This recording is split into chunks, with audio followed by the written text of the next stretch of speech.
On Daily Forex, this is Chris taking a look at the US dollar against the Canadian dollar. The US dollar has fallen a bit against the Canadian dollar during the trading session on Monday. So at this point in time, I think we've got a situation where the market is definitely paying close attention to the bond market. And it's worth noting that we got a little bit stretched. I believe on Friday, or maybe it was Thursday, I said we're kind of getting there in this market.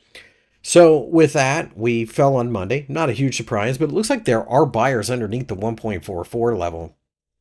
I would expect the same at the 1.43 level as well. So what I'm doing is basically waiting for an opportunity to buy on the dip when it comes to this market, as the US dollar should continue to do quite well against the Canadian dollar, all things being equal. After all, tariffs are coming for Canada unless they do something in the next 24 hours or if Trump pushes it back yet again. We'll see.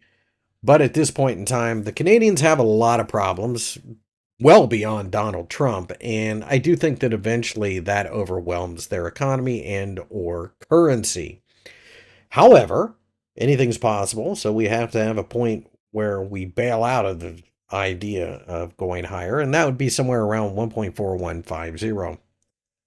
If the market were to take off and break above the 1.45 level, it could very well go looking all the way back to the 1.48 level. And I do think it is probably only a matter of time before that happens. Now, having said that, it is worth noting that yields in America are dropping pretty quickly. And now we're starting to see the idea of a Federal Reserve interest rate cut being priced in. If that's going to actually happen, it'll be interesting, because I think what's going to come of that is a real whipsaw. A lot of the leading indicators that I see do suggest that there is going to be inflation later this year and then maybe this summertime or so.